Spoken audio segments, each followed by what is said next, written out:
Hola, esta es una nueva bitácora de Pictopía. Espero que estén muy bien. En este momento, o de lo que quiero hablar hoy, es de algo que tiene que ver con la Iglesia Católica.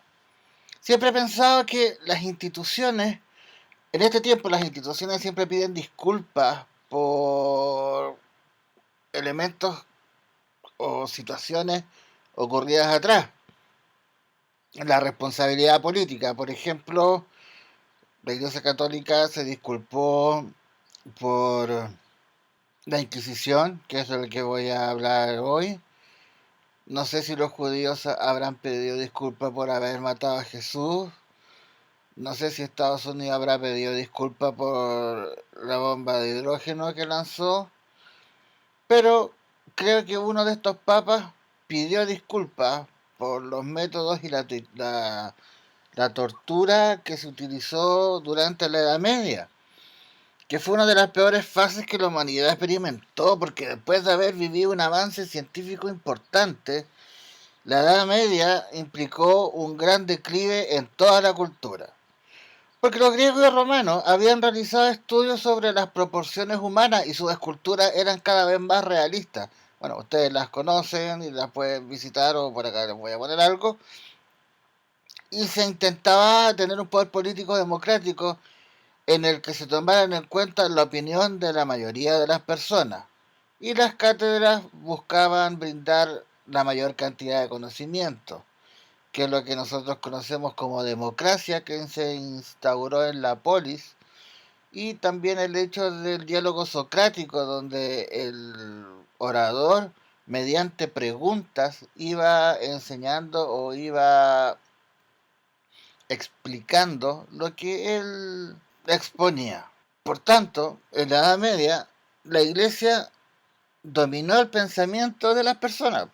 Buscaban la fe ciega y dogmática en un Dios absoluto, por lo que todo el pasado fue destruido. Y con la conformación de los estados, de los feudos y después de los estados, tenemos cómo surge el poder y hay una visión más antropocéntrica que pasa a una más teocéntrica, donde, bueno, la iglesia, las iglesias católicas, la religión en sí, tienen un componente culpógeno que es lo que utilizó en ese momento.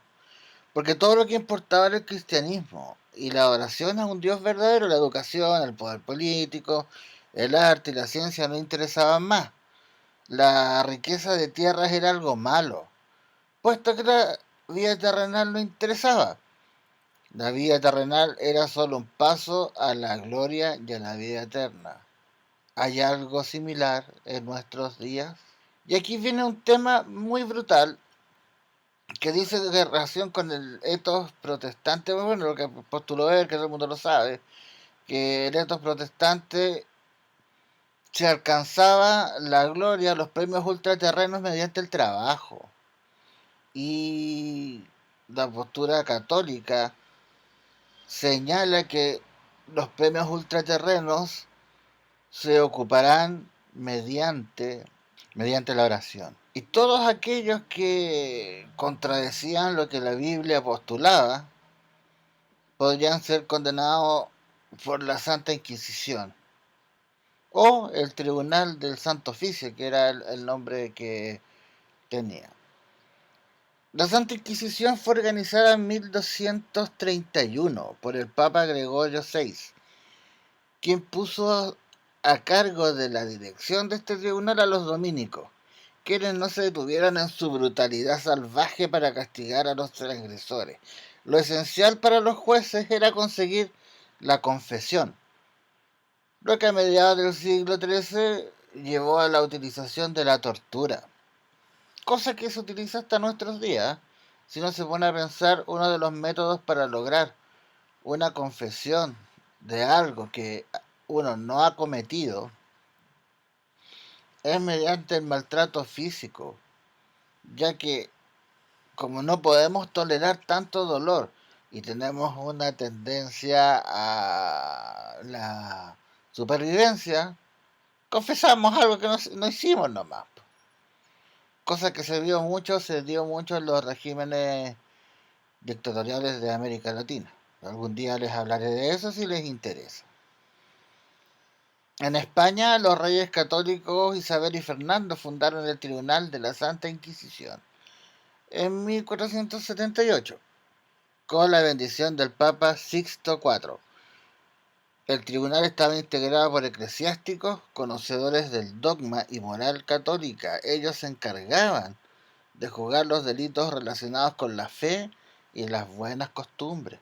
Este tribunal también era responsable de juzgar a aquellos que tenían otras religiones, como los musulmanes y los judíos, además de vigilar la sinceridad de las confesiones. También acá en América hubo un tribunal del Santo Oficio, que se estableció por Felipe II en 1570.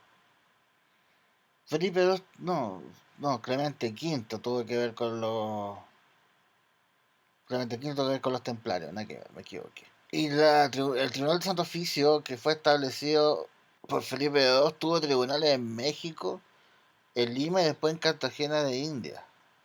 En México tan solo se realizaron 131 procesos, 13 de ellos contra indígenas. Sin embargo, hubo gente que no se sumó. ¿De qué tipo de tortura estamos hablando? Voy a describir algunas que quizás incluso se utilizan hasta el día de hoy. Una muy común, quizás, no sé si la más brutal, pero una muy común es la denominada el potro. Como ustedes pueden ver, la víctima era atada de pies y manos a dos extremos del aparato. Era estirada lentamente hasta que todas sus articulaciones se dislocaban. La evidencia histórica apunta a los cronistas a que esto se utilizaba en hombres, pero hay un caso registrado de una mujer, de una poeta protestante que fue torturada y luego quemada porque tenía creencias contrarias a la Iglesia Católica. Este es clásico. En algunas películas gore se puede ver que hay caballos que están amarrados a cada una de las extremidades, los caballos se corren y el sujeto explota. Este se utiliza, este sí se utiliza hasta el día de hoy. Está el sujeto sentado y le tiran agua en la cabeza y en la boca para que él beba mucha agua, cantidades más o menos de 10 litros continuos. Le ponían un embudo y eso impedía que la víctima respirara. Y el estómago no aguantaba más y después explotaba. La garrucha, esto también se utiliza hoy día. Era uno de los instrumentos de tortura más recurrentes. Consiste en atar por la espalda las manos del prisionero, ponerle un peso extra en los pies y colgarlo con una polea por las muñecas. Cuando estaba lo más arriba posible, lo dejaban caer sin que tocara el suelo. Se dislocaban. Fueron varios los... Pero acá, por ejemplo, acá en Chile se utilizó esto, pero eran golpeados cuando estaban puestos así. Cuando estaban colgados, eran golpeados antes de lanzarlos de la altura para que se le rompieran los las extremidades. Cuna de Judas. Esto está gordo. Ataban a las víctimas por las muñecas, las levantaban con una polea y las dejaban caer sobre una pirámide muy puntiaguda con la finalidad de clavar el ano, el escroto y la vagina. Podríamos pensar en el empalamiento, pero acá se utiliza como una especie de triángulo. Un empalamiento. La doncella de hierro, esto es mucho más gore. Es una especie de sarcófago provisto, como se puede ver, de estacas metálicas muy afiladas. De este modo, a medida que se iba cerrando la puerta, se iban clavando en la carne del cuerpo de la víctima que se encontraba dentro estas estacas, produciéndole una muerte lenta y agónica. Las más sofisticadas disponían de estacas móviles, siendo regulables en altura y número. A veces se incluía la fustigación, que bueno, al final era azotar nomás. La sierra, bueno, no hay mucha explicación. Ustedes pueden ver en el dibujo que hay un sujeto colgado y con una sierra lo intentaban dividir por la mitad. Lo hacían de cabeza con la finalidad de que el sujeto, de que el cerebro no perdiera tanto oxígeno y estuviese consciente hasta que el corte llegara cerca del ombligo. La pera, oral, anal o vaginal. Este aparato se introducía por la boca, por la vagina o el recto. Una vez en el interior, se expandía a la fuerza. La cavidad era mutilada y en muchas ocasiones los torturados morían de dolor. Tenían puntas en el extremo que servían para desgarrar la garganta, el cervix o y los intestinos. Hay muchos más métodos, hay muchos más métodos de tortura, pero en ese tiempo tenían un único fin, que era limpiar el alma del pecador. No sé, como por ejemplo el cinturón de castidad con picos de metal, o la gota, la clásica, la gota que cae en el prisionero en la frente. Yo pensaba que era oriental. No obstante, aún hay gente que no está de acuerdo con las torturas, pero sí está de acuerdo con el dogma.